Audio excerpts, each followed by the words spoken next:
में अच्छे नंबर ला पाएंगे। तो चलिए मैथमेटिक्स के पेडागोजी वर्ड देखिए, हम लोग स्टार्ट करेंगे आज नेगेटिव से। हम सभी लोग पॉजिटिव से स्टार्ट करते हैं, हम लोग आज स्टार्ट करेंगे नेगेटिव से।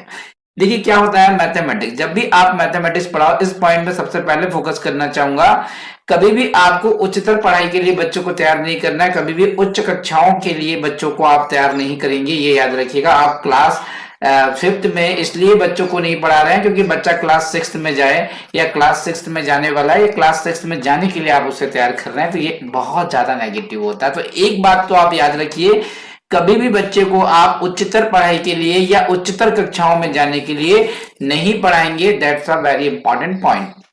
दूसरी बात हम लोग करें तो देखिए केवल अभ्यास, यहां देखिए जैसे ही केवल शब्द आएगा तो आप तो समझ जाना कि वो वाला ऑप्शन होगा ही नहीं। जैसे केवल शब्द आ रहा है तो वो ऑप्शन हो ही नहीं सकता।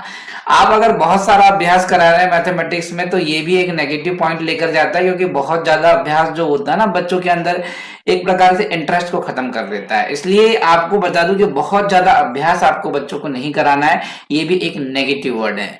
हालांकि ये मोटी नहीं, ये मोटी लिखा है। क्या लिखा है? मोटी। तो जो मोटी पुस्तकें होना और बड़ी पुस्तकें होना, ये भी एक नेगेटिव पॉइंट से कहीं ना कहीं बर्डन को ये जन्म देती है। तो मोटी किताबें, बड़ी किताबें, भारी किताबें, ये चीजें जो अगर किसी ऑप्शन में मिलती है तो डेफिनेटली नेगेटिव है। किसी ऑप्शन में आप पक्षपातपूर्ण व्यवहार कर रहे हैं, किसी भी एक्टिविटी से कोई आपके पास कोई ऐसा चीज चल रही है जहां पर आपको पक्षपातपूर्ण तरीके से आप उसमें बिहेवियर कर रहे हैं, तो ये चीजें बिल्कुल यहाँ पर गलत मानी जाएगी और आप डेफिनेटली उसके साथ जाएंगे तो आपको एक नंबर यहाँ पर मिल जाएगा। अगर किसी ऑप्शन में कह रहा है कि आप रैंकिंग कर रहे हो, किसी को ग्रेडिंग दे रहे हो या किसी को आप अंक दे रहे हो, तो अंक देना ये सारा जो है एक्चुअली ये नेगेटिव है। और ये नेगेटिव होने के कारण आप ऐसे ऑप्शन को रिजेक्ट करेंगे। कहीं केवल दिया है, शिक्षक केंद्रित की बात की जा रही है, या आपको कोई कंठस्थ करना, याद करना, स्मरण करना, रटना या नियमों को सिखाने की यहाँ पे बात की जा रही है, तो आप समझ जाएंगे that is a very negative words और आप इनसे दूर रहेंगे। हालांकि देखिए संकल्प को कठोरता से पालन कराना, कोई भी नियम है आप उन्हें बहुत कठोरता से पालन करा रहे हैं, बच्चों को आप बहुत कठोरता से अनुशासन डिसिप्लिन में रख रहे हैं, तो ये भी आपके एक नेगेटिव वर्ड्स हैं। हालांकि देखिए हम आगे चलें तो जैसे कि हम कहते हैं कि कठोर अभ्यास, किसी ऑप्शन में आपको बताया जा रहा है कि हम बच्चों को कठोर अभ्यास करा रहे हैं, तो ये भी यह नेगेटिव होता है, यहाँ आपको एक नंबर मिल जाएगा। साथ ही साथ आपको बता दूं, अगर आप कह रहे हैं कि लड़कियां गणित में कमजोर होती हैं, ठीक है, लड़कियां गणित में कमजोर होती है, तो देखिए यहाँ पर आप गलत हैं। आप यहाँ पर एक नेगेटिविटी, एक रूढ़िवादी धारणा को फॉलो कर रहे हैं, तो ऐसे ऑप्शंस ऑलवेज रॉन्ग होंगे। साथ ही साथ जवाब देने में सटीकता, देखिए इसमें दो पॉइंट्स हैं। एक तो जवाब देने में बच्चों से सटीकता का अगर आप अपेक्षा कर रहे हैं तो ये एक गलत चीज है, ये नेगेटिव चीज है कि आप जवाब देने में सटीकता की बात कर रहे हैं। Point number one. Point number two की हम लोग बात करेंगे, पर गणित एक सटीक विषय है, ये बात पॉजिटिव है, ये याद रखिएगा। और आपको कभी भी गणित के विषय में लैंगिक भेद नहीं करना है। अगर कोई ऑप्शन आपका लैंगिक भेद कर रहा है, लड़कियों को महत्व दे रहा है, लड़कों को अधिक महत्व दे रहा है, तो आप समझ जाइए वो ऑप्शन गलत है। आप देखिए, आपकी पाठ्यपुस्तक सरल होनी चाहिए, तो ये भी एक नेगेटिव है। रंगीन होनी चाहिए, रंगीन, और ये कहना चाहिए सरल। सरल और रंगीन जब साथ में हो तो समझ जाइएगा that's a very negative words, इसमें कोई दम नहीं है। आप ये चीजें याद रखेंगे। हालांकि देखिए जब हम पॉजिटिव की तरफ चलते हैं तो आज पॉजिटिव के लिए आप हमेशा से एक चीज आपने सुनी होगी कि आगमन विधि। आगमन विधि क्या होती है? ये एक बहुत अच्छी विधि मानी जाती है, चाहे आप मैथमेटिक्स पढ़ाइए, चाहे आप लोग यहाँ पर पढ़ा दीजिए आपके कहना चाहिए कि आप यहाँ पे पढ़ाइए हिंदी व्याकरण। तो आगमन विधि प्राइमरी और अपर प्राइमरी के लिए बहुत महत्वपूर्ण होगी। अगर किसी ऑप्शन में आगमन विधि दी है तो डेफिनेटली वो पॉजिटिव होगा। हालांकि देखिए समावेशी शिक्षा की किसी में बात की जा रही है, किसी में वैकल्पिक रणनीतियों की बात की जा रही है। वैकल्पिक रणनीति मतलब एक ही समस्या को अलग अलग तरीके से समाधान करने की आप लोग कोशिश कर रहे हैं। एक ही समस्या के विभिन्न रास्ते आपके पास है उसे सॉल्व करने के लिए, तो उसे हम वैकल्पिक साधन कहते हैं। तो वैकल्पिक साधन जो होते हैं ये भी बड़े पॉजिटिव होते हैं। साथ साथ में आप ऐसा कोई काम कर रहे हैं जिसमें बच्चा क्रिएटिव दिखा रहा है, जहां पे बच्चा चिंतन कर पा रहा है, तो ये बहुत ज्यादा पॉजिटिव है।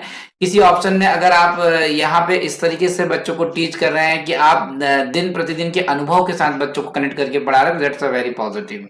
अगर देखिए ये आपको ऐसा लगता होगा कि आमूर्त होना एक बहुत बड़ी नेगेटिविटी है, नहीं भाई, अगर आप मैथमेटिक्स पढ़ रहे हैं तो मैथमेटिक्स एक आमूर्त विषय है, ये बहुत बड़ा पॉजिटिव पॉइंट है।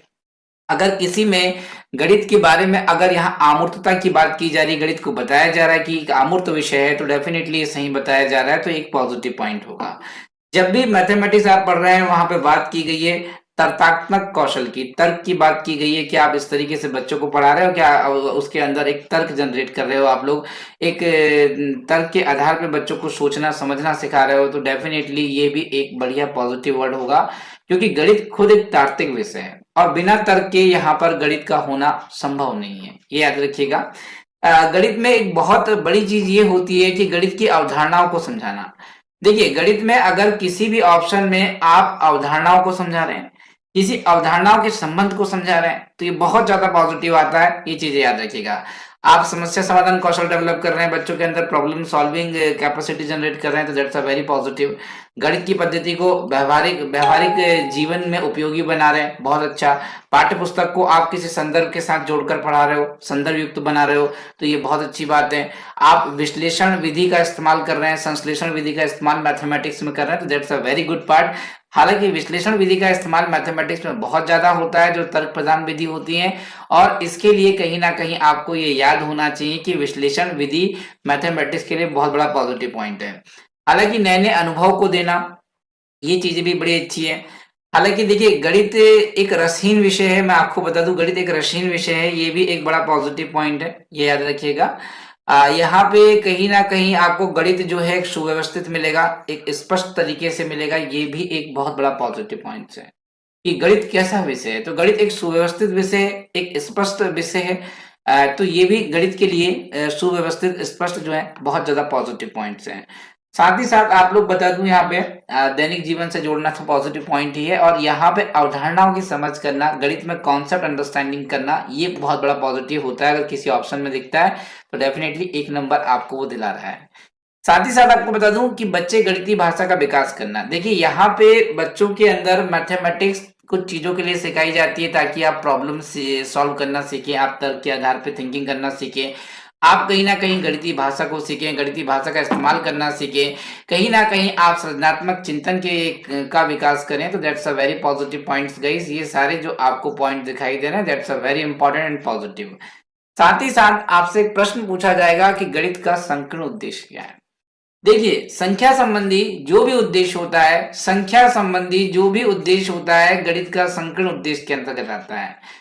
याद रहेगा, जैसे कि आप प्लस कर रहे हैं, माइनस कर रहे हैं, मल्टीप्लाई कर रहे हैं, डिवाइड कर रहे हैं, एलसीएम निकाल रहे हैं, प्रतिशत निकाल रहे हैं, आप क्षेत्रफल वाले सवाल खोल रहे हैं, तो ये जो सारी चीजें का नाम लिया है मैंने, ये गणित के संकीर्ण उद्देश्यों के अंतर्गत आते हैं। आगे मैं चलूं तो गणित के उच्च उद्देश्य क्या होते हैं।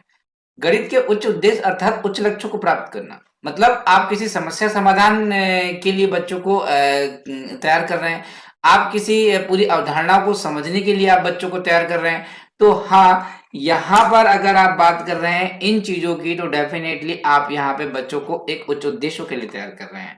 अगर आज कुछ जानने मिला हो तो वीडियो को सबके साथ शेयर कीजिए और चैनल को सब्सक्राइब कीजिए।